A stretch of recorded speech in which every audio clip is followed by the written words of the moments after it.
दशकम् 89। रमा जाने जाने यदिह तव भक्तेषु विभवो न सद्यः सम्पद्यः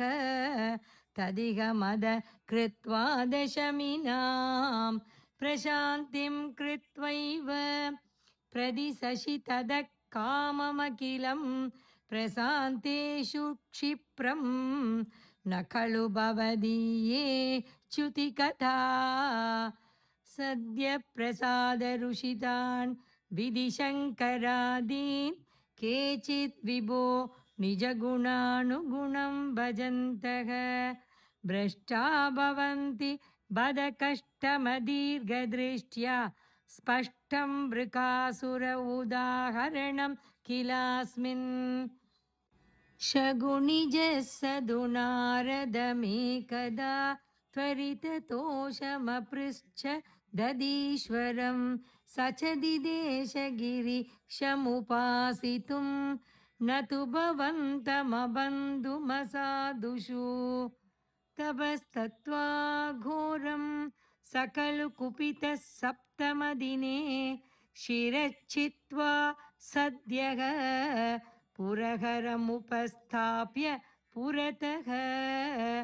अतिक्षुद्रं रौद्रं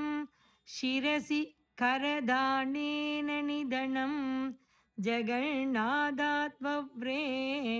भवति विमुखानां क्व शुभदीः मोक्तारं बन्धमुक्तो हरिणपतिरिव प्राद्रवत्सोतरुद्रं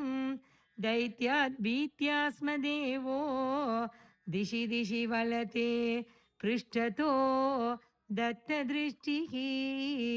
तूष्णीके सर्वलोके तव पदमधिरोक्ष्यन्दमुद्वीक्ष्य सर्वं दूरादेवाग्रतस्त्वं पटुवटुवपुषा तस्तिषे दानवाय भद्रं ते शाकुनेय भ्रमसि किमधुना त्वं पिशाचस्य वाचा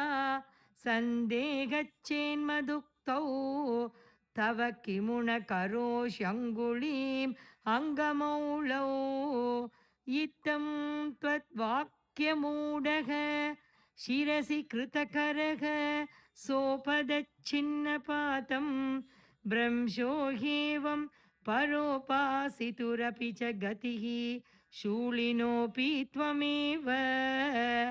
भृगुं किल सरस्वती निकटवासिनस्तापसाः त्रिमूर्तिषु समादिशन् अधिगसत्वतां वेदितुम् अयं पुनरनादरात् उदितरुद्धरोषे विदौ हरेऽपि च जिगींशिषौ गिरिजयादृदे त्वामगात् सुप्तं रमाङ्गभुवि पङ्कजलोचनं त्वां विप्रे विनिघ्नदि पदेन मुतोतितस्त्वं सर्वं क्षमस्व मुनिवर्य भवेत् सदा मे त्वत्पादचिह्नमिह भूषणमित्यवादीः निश्चित्यते च सुदृढं त्वयि बद्धभावाः सारस्वता मुनिवरा ददिरे विमोक्षं त्वामेवमच्युत पुनश्च्युतिदोषहीनं सत्त्वोच्चैकतनुमेव वयं भजामः जगत्सृष्ट्यादौ त्वां निगमनिवहैर्वन्दिभिरिव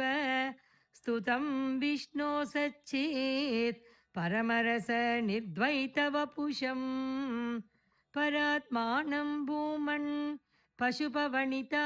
भाग्यनिवहं परितापश्रान्त्यै पवनपुरवासिन् परिभजे श्रीहरये नमः।